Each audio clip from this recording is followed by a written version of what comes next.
Assembly election ಬಳಿಕ ಅತ್ಯಂತ powerful ಆಗಿ ಕಾಣ್ತಾ ಇದ್ದಂತಹ ಡಿಕೆಶಿ ಹಾಗೂ ಡಿಕೆ ಸುರೇಶ್ ಅವರಿಗೆ ಪಾರ್ಲಿಮೆಂಟ್ ಎಲೆಕ್ಷನ್ ತಂದಿರುವಂತಹ ಹಿನ್ನಡೆ ಯಾವ ರೀತಿಯದು? ವಿಧಾನಸಭಾ ಚುನಾವಣೆಯಲ್ಲಿ ಧೂಳಿಪಟವಾಗಿದ್ದಂತಹ ಎಚ್ಡಿಕೆ ಹಾಗೂ ಜೆಡಿಎಸ್ ಈಗ ಚೇತರಿಸಿಕೊಂಡು ಕಾಂಗ್ರೆಸ್, ಡಿಕೆ ಬ್ರದರ್ಸ್ ಹಾಗೂ ಸಿದ್ದರಾಮಯ್ಯ ಅವರಿಗೆ ಕೊಡ್ತಾ ಇರುವಂತಹ ತಲೆನೋವು ಯಾವ ತರದ್ದು?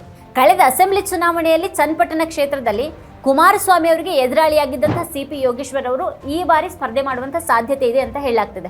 ಆದರೆ ಲೋಕಸಭೆ ಚುನಾವಣೆಯಲ್ಲಿ ಮಂಡ್ಯದಲ್ಲಿ ಸುಮಲತಾ ವಿರುದ್ಧ ಹಾಗೂ ಅಸೆಂಬ್ಲಿ ಚುನಾವಣೆಯಲ್ಲಿ ರಾಮನಗರ ಕ್ಷೇತ್ರದಿಂದ ಕಾಂಗ್ರೆಸ್ನ ಎಚ್ ಇಕ್ಬಾಲ್ ಹುಸೇನ್ ವಿರುದ್ಧ ಸೋತಿದ್ದಂತಹ ಪುತ್ರ ನಿಖಿಲ್ ಅವರನ್ನ ರಾಜಕೀಯಕ್ಕೆ ತರುವಂತಹ ಹಠದಲ್ಲಿ ಕುಮಾರಸ್ವಾಮಿ ಇದ್ದಾರೆ. ಕೇಂದ್ರ ಮಂತ್ರಿಯಾಗಿರುವ ಕುಮಾರಸ್ವಾಮಿ ಈಗ ಸಿಕ್ಕಿರುವಂತಹ ಹೊಸ ಬಲವನ್ನ ತಮ್ಮ ಎದುರಾಳಿಗಳ ವಿರುದ್ಧ ಬಳಸುತ್ತಾ ಡಿಕೆ ಬ್ರದರ್ಸ್ ಲೆಕ್ಕಾಚಾರ ತಲೆ ಕೆಳಗಾಗುವಂತೆ ಮಾಡಲೂಬಹುದು, ಅಥವಾ ಕುಮಾರಸ್ವಾಮಿ ವಿರುದ್ಧ ರಾಜಕೀಯ ಜಿದ್ದಾಜಿದ್ದಿಗೆ ಬಿದ್ದಿರುವಂತಹ ಡಿಕೆ ಸಹೋದರರು ಲೋಕಸಭೆ ಚುನಾವಣೆಯಲ್ಲಿ ಕುಮಾರಸ್ವಾಮಿ ಕಾರಣದಿಂದ ಆಗಿರುವಂತಹ ಹಿನ್ನಡೆಗೆ ಸೇಡನ್ನು ತೀರಿಸಿಕೊಳ್ಳಬಹುದು.